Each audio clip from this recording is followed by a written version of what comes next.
kita nga wala kita nakasakay sa sinangabo. Pero nagkaibalo kita nga kung mag-abot din pa nila sa sinangabo nga itong ginasakyan, upod naton ang Ginoo. Ayan mag-abot sa ato ng storms sa mga kasakit, storms of pain, storms of sufferings, storms ang masakit, storms ang kinawala. Name it.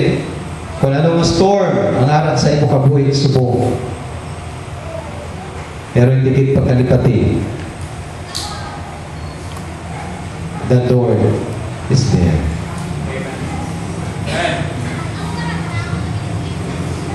Sining na rin Lord, sining na rin sa Biblia, He was in the hinder part of the ship, asleep on a pillow. Nagatulog siya. Ang sining sa mga disciples, mga apostles, ginpukaw niya siya, nagasiling, Master, carest thou not that we perish?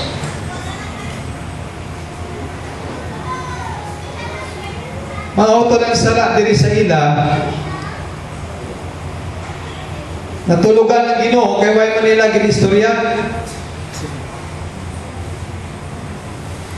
Basta kapoy gid man ang Ginoo bangod sa iyang trabaho bilog na daw. Pero the lesson nga dahil makita na po diri ang ini. Talk to God before storms comes. Amen?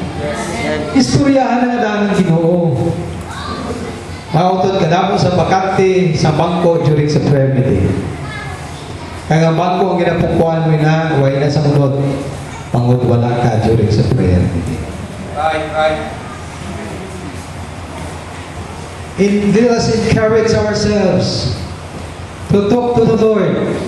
And sometimes, kung alam na gani ang ginatawag na storms, kadaw halos ang atong kabuhi, malubos na kita. That's the time. Nakatalupangdan nato ng Ginoo at manawag kita sa iyo. But lest it is, unless the Lord still the storms, it will continue raging. Ang term na utod nga raging, inabalang murog ang balon. Kapati ka na, kung nag-start ka sa kilid sa baybay, inang pertitin siya ka. Inabalang haligi sa imo balay, wala daw matiin lang ni kadalag ko, wala kawaya, no? O sa tinindog lang, kita mo na ang mga balay sa kilid sa baybay. Mga utot, I tell you, kung magbagyo, grabe, di ka katulog sa hampas ang balon mo. Kag sa huyop sa hangin. It is a true experience. Pukawon ka sa ginatawag balbal, paghuganas ang balon sa idalom sa bayba, sa idalom sa ibalay. Kunara ka sa baruto, pukawon ka sang hampas sang hangin, kag sang pagdampi sang mabugnaw na tubig, sang dagat mismo. Mautod pero amo na mabudlay na ang tinion. Nga kunara na kita dira amo pa ng time na magapanawag kita sa iya. Ay gusto bala sang Ginoo ya. Manawag na kita daan. Manawag na kita. Kaya kung nagapanawag na kita daan niya, ready na kita. And we know that He is there. And He is always ready to calm the storm. Kaya ang Ginoo, ikatatlo na bahin sa sining bagay. Handaan naton that except the Lord build the house, except ang Ginoo ara siya sa atong kabuhi, except the Lord shepherd the sheep, they will go astray. Except the Lord still the storm, it continues raging. But except the Lord send His servant, they wait for the Savior.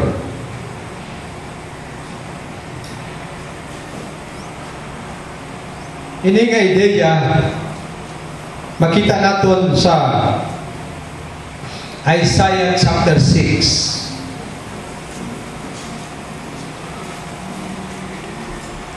Except the Lord send His servant.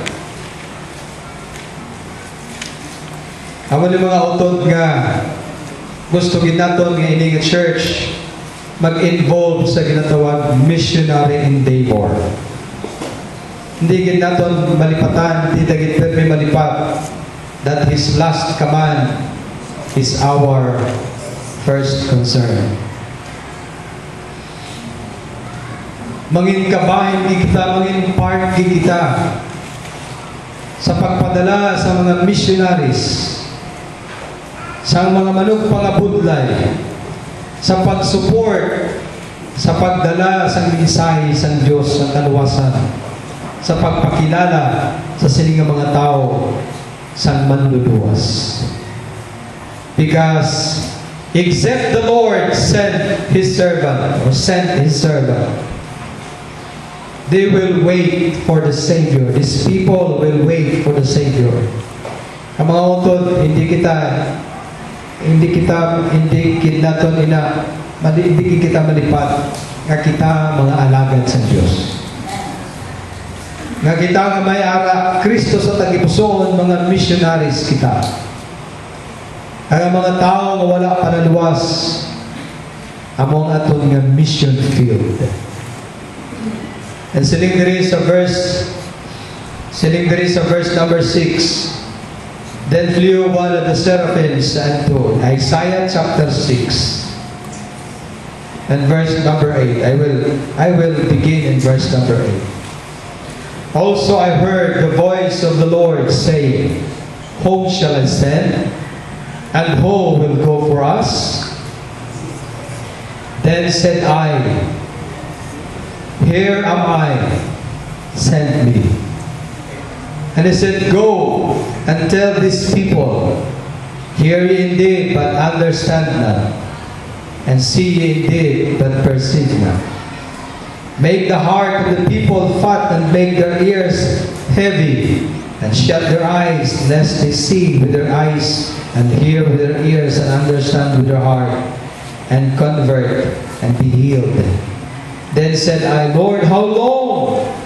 And he answered, until the cities be wasted without inhabitant, and the houses without men, and the land be utterly desolate. Mauto ng Ginoo diri nagpahayag sa kay Prophet Isaiah nga nagasiling, whom shall I send, and who will go for us? The time ang Ginoo naghambal sila, there are no other people beside Isaiah. Siya lang gid. And the fact nga si Isaiah nagsabat, bangod nga nabatian niya ang Diyos. Nabatian niya ang panawagan. Kasi sa Ginoo, whom shall I send? Sinong akong ipadala? Nabatian niya mo balay na nga panawagan sa Diyos sa imo kabuhi.